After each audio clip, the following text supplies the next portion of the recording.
Alors bonjour à tous ceux qui nous suivent et qui suivent la yeshiva de Datranim. Alors Bézat Hashem, cette semaine on va faire un Dvar Torah sur la paracha de Vayechi. Alors dans la paracha de Vayechi, donc on ramène toutes les brachot que Yaakov il a fait à ses enfants. Bézat Hashem, on va essayer d'étudier ensemble la bracha que Yaakov il a fait à Issachar.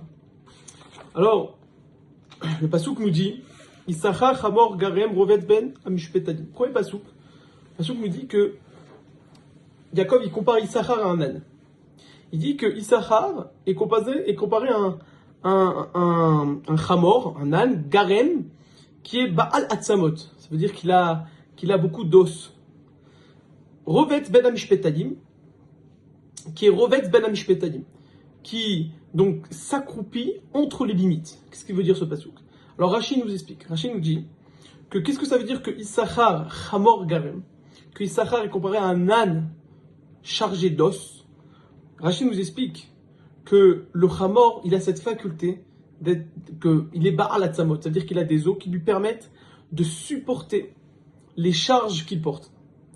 Et il dit ici, Yaakov veut faire passer par là que Issachar, on sait que Issachar, c'était celui qui représentait le limoud à Torah, l'étude de la Torah. Il dit Yaakov que Issachar, il est comparé à un âne, que de la même façon que l'âne, il supporte la charge, même si elle est lourde et difficile pour lui, Issachar aussi, il a supporté le joug de la Torah. Il était complètement investi et il supportait le joug de la Torah.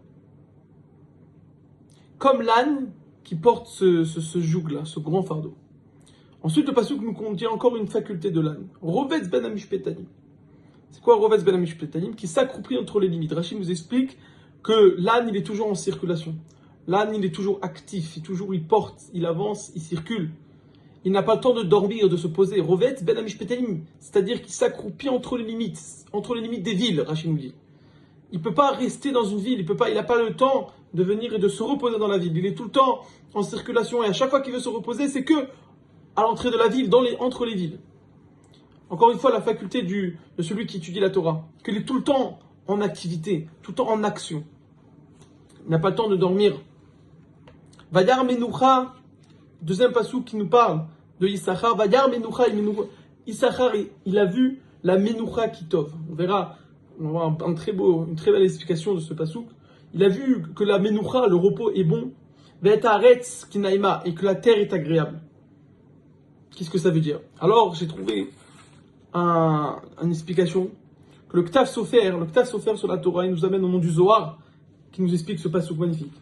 Il nous dit, le Ktav Sofer, c'est quoi? Vayar Menoucha Kitov, au nom du Zohar. Il a vu le repos qu'il est bon. Qu'est-ce que ça veut dire? Ici, on parle de la Torah écrite. Et ensuite, Vetaretz Kinaim, on parle de la Torah orale. Yaakov nous dit que Issachar, il a vu que la Torah écrite, Menoucha Kitov, que la Torah écrite, c'est bon. Vetaretz Kinaim, et la Torah orale qui est agréable. Il nous explique peut-être sans faire comment ça rentre dans le pasuk. C'est quoi Vayar Menoucha? La Torah écrite, on sait que la Torah écrite, ça s'acquiert facilement. La Torah écrite, il n'y a pas besoin d'efforts, ça s'acquiert de manière facile, de manière agréable, ça s'acquiert. C'est ça qu'on dit, Vayar Menoucha Kitov. Issachar, il a dit, la Torah écrite, ça s'acquiert de manière facile. C'est Menoucha, c'est repos, c'est pas compliqué. Ah, Vetaretz. C'est quoi Vetaretz? La Torah orale. La Torah orale, c'est dur ça. La Torah orale, pour acquérir la Torah orale, ça c'est très compliqué. Kinaima. Alors, on va s'expliquer. Vetaretz, il nous dit le Ktav Sofer, c'est quoi Vetaretz? Ça nous rappelle, ça symbolise le contact avec la terre. C'est-à-dire la difficulté. Le fait de dormir par terre, le fait de manger des choses qui viennent de la terre, ça nous montre la difficulté. Parce que le pasuk veut nous montrer par là que la Torah orale, ça s'acquiert avec beaucoup d'efforts, de hamal et de yegia, de fatigue. C'est pas comme la Torah écrite. La Torah écrite, ça s'acquiert de manière facile. Alors que la Torah orale, il faut beaucoup d'efforts pour l'acquérir. C'est ça que le pasuk nous dit. Mais attention, le pasuk nous dit, mais t'arrêtes. Attention, la Torah orale, c'est vrai, c'est très dur à acquérir. Il faut beaucoup d'efforts. Avec Kinaïma. Mais attention, après, ça va être très agréable. C'est un effort qui va nous amener une satisfaction incroyable. Et c'est ce que le pasuk nous dit. Comme il nous ramène la Mishnah dans Avot, qui nous dit, Kachi darka shel Torah, le derech de la Torah, pas de bémelach tochal. Tu manges du pain dans le ciel, c'est tout, des choses simples. Maï babé sora tu bois de l'eau. Mais à l'arrêt, tu dors par terre. Alors bien sûr, c'est pas trop, on va pas dire aujourd'hui aux gens de dormir par terre. Ah, l'idée, elle est que il faut, pour pouvoir réussir à acquérir la Torah orale, il faut s'investir. C'est ça en gros l'idée. Il faut se donner de l'effort, s'investir pour réussir dans la Torah. Et écrit, la Mishnah dit,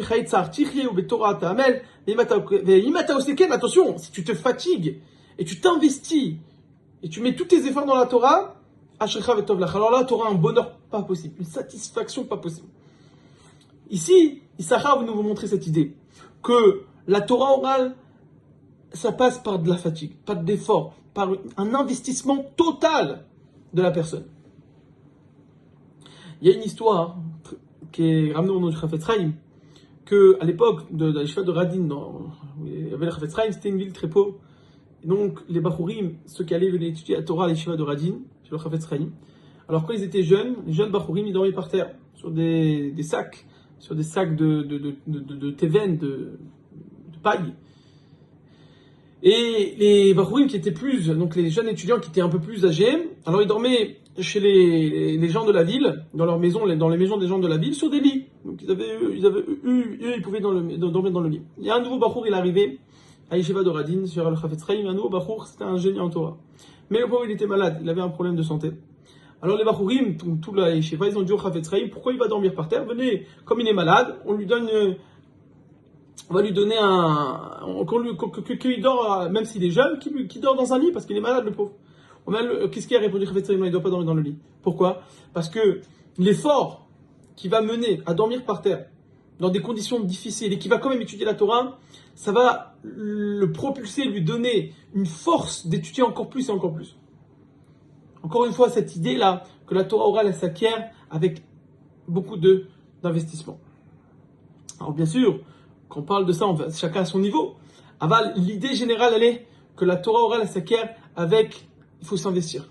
C'est un investissement. Mais cet investissement, il paye. Cet investissement, il nous donne un bonheur de vie pas possible. Comme ça nous dit le Passouk. Alors c'est sûr que des fois c'est compliqué, il y a des épreuves. Il faut se battre pour pouvoir réussir à acquérir la Torah. Alors, pour compléter un peu ce qu'on dit, c'est Mouva dans les Sfarim, au nom du Zohar, c'est qu'il y a une question ici. On voit que le Passouk qui compare Issachar à l'âne. Alors, le Sfarim il demande, il dit je comprends pas, pourquoi Bémet on compare Issachar à l'âne? C'est sûr que l'âne il porte des poids, mais il dit on a un autre animal, on a le sous, le cheval. Le cheval aussi, il peut porter des charges pendant longtemps et des lourdes charges. Alors pourquoi comparer plus Issachar à l'âne qu'au cheval? D'autant plus que le cheval a plus de force que l'âne. Le Zohar, il nous dit que non, on ne peut pas comparer l'Issachar au cheval. Pourquoi? Parce que l'âne, il a 3 qualités et facultés que le cheval n'a pas. Et ces 3 facultés, ce sont des points essentiels pour réussir dans la Torah. Premier Nekuda, premier point. C'est vrai que le cheval, il nous dit le Zohar, c'est vrai que le cheval au début, il porte des charges super lourdes. Mais dès qu'il en peut plus, il s'arrête. Il lâche tout, il casse, il porte plus. L'âne, non. L'âne, même s'il porte des charges lourdes, il continue, jamais il s'arrête, jamais il lâche prise. Même si c'est dur, il lâche pas prise. De là, on voit un Yesod. L'investissement dans la Torah, c'est dur. Il faut s'investir pour réussir la Torah. Et des fois, on peut passer des étapes où c'est dur. On n'arrive pas à avancer. On veut avancer dans tel sujet. Alors là, on parle de la Torah, mais on parle de tout, des midot, etc. Que Bémet, des fois, on veut prendre sur nous quelque chose, mais c'est dur. On veut plus étudier la Torah, on veut plus faire, mais des fois, c'est compliqué. Nous dit le Passouk, attention, regarde l'âne. L'âne, lui, il lâche pas. Il lâche jamais l'âne. Comme il nous dit le Chaim Volozhiner dans le Sefer Ruach Chaim, que chacun il a des aliyot et iridot, il y a des hauts et des bas dans la vie. Le plus important, c'est que quand on arrive à une période difficile, des fois on a des épreuves dans la vie, il ne faut pas lâcher. Attention.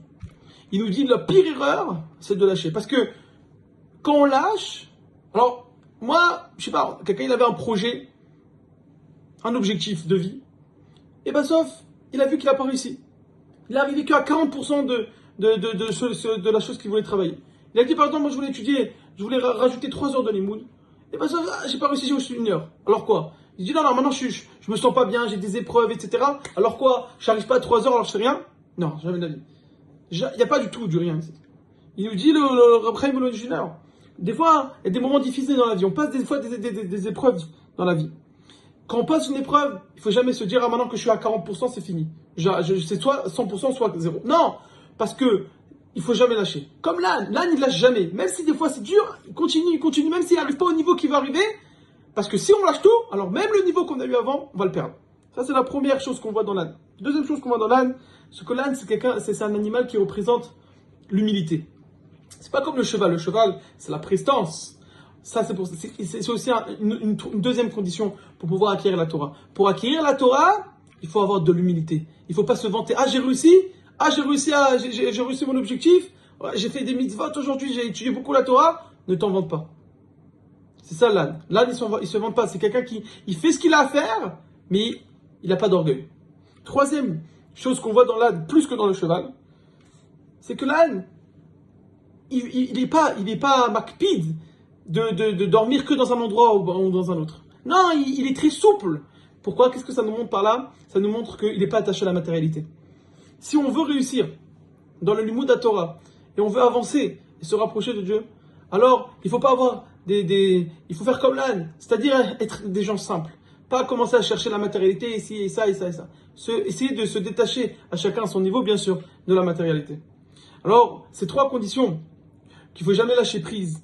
Il faut l'humilité et le détachement de la matérialité. C'est ça que Issachar veut nous montrer. De là, on voit que Bezrat Hashem, que Hashem soit zoché de ressembler à Issachar, à chacun à son niveau, à Issachar, qu'il est comparé à un âne qui prend le joug de la Torah, qui se fatigue, qui donne de l'effort pour la Torah. Et Bezrat Hashem va nous donner les forces d'être encore des hommes beaucoup meilleurs. Et je vous souhaite beaucoup de brachot à vous tous. Shabbat shalom umevorach.